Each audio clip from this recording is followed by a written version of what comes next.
Hi everybody! So what we're going to be doing today is working on how to solve equations. And the two types of equations that I'll go over is one-step equations and multiple-step equations, which just means two or more, right? So for our first example, I'll do negative 6d equals negative 24.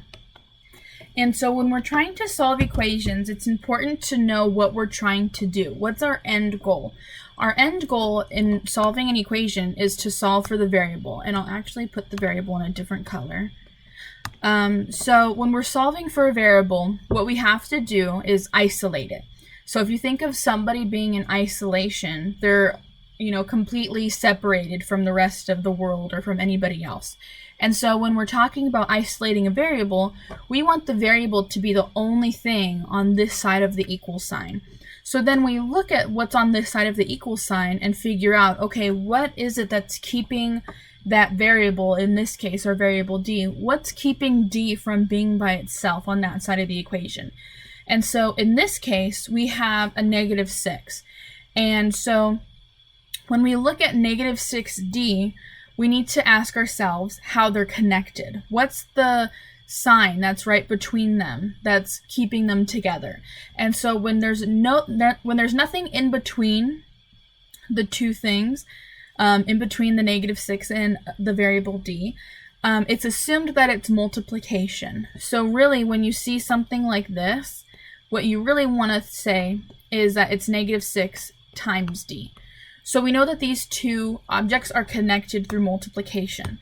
So if we know that they're connected through multiplication, then what we're going to want to do is separate them by doing the opposite of how they're connected. So if they're connected through multiplication, then to undo their multiplication, what we're going to do is divide, because division is the opposite of multiplication.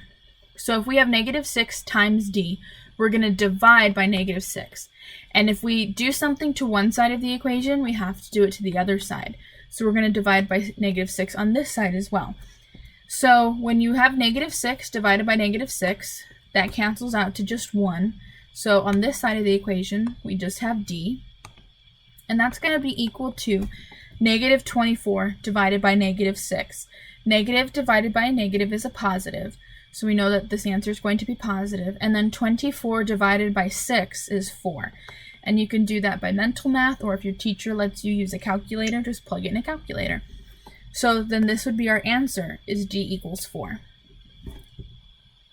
Now, what we're going to do next is work on multiple step equations. And so the one we just did was a one-step equation, because all we had to do was divide by a negative 6 and we had our answer. There was one thing we had to do to get our answer. Now, multiple step equations, the way that those work is that there's going to be more than one thing that you have to do. So if we do, for example, 3 over 4x minus 7 equals 8. So in this case, our variable is x, and I'll actually do the same thing I did last time. I'll put it in red, just so that it's more obvious what our variable is. And so we're going to do the same thing. We need to, in order to solve for our equation, we have to isolate the variable on the side that it's on. Okay, so we need to ask ourselves, right, what is keeping the x from being isolated? What is stopping that x from being by itself? And there's two things in this case. It's this 3/4 fraction and this minus 7. So there's two different things, okay? So now you might ask yourself, well, which do we get rid of first? Because the order is important.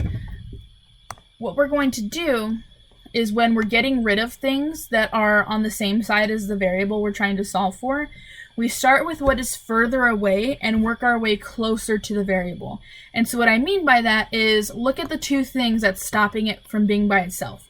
Which would you say is further from the x? The 3/4 or the minus 7? And the correct answer would be the minus 7. So because that's further away, that's where we're going to move first. And so now we ask ourselves the same question from last time. How is this minus 7 connected to the x? If you said subtraction, you would be correct. So if they're connected through subtraction, then to get rid of it, we have to do the opposite of subtraction, which would be addition.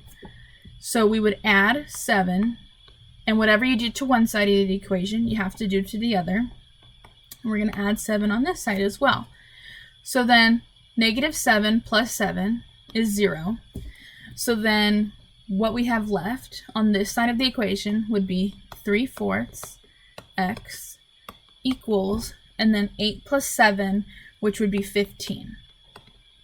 Okay, so now we have a little bit more of a simplified equation.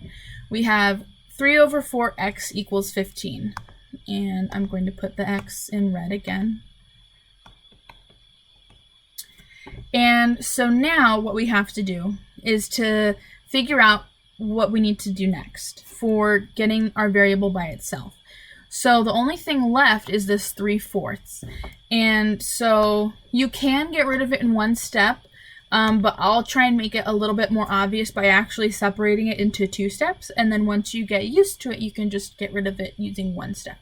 But so for now, what we're going to do to get rid of a fraction is we're going to multiply both sides of whatever the denominator of the fraction is, okay? Because if you remember, right, we have to undo how it's connected. And right now, this 4 is connected through division, right? So to undo the division of the fraction, we're going to multiply. So we're going to multiply by 4 on both sides. And these 4's cancel out. And on this side of the equation, you're left with 3x is equal to 15 times 4, which is going to be 60. So now we have 3x equals 60. Now there's just one step left, right? We just have this 3 that's in the way. So how do we get rid of the 3? Well, how is the 3 connected to the x? It's by multiplication. So to undo the multiplication, we're going to divide. Divide by 3 on both sides. And then what we're left with is x equals 60 divided by 3, which is 20. But so this is our answer, x equals 20.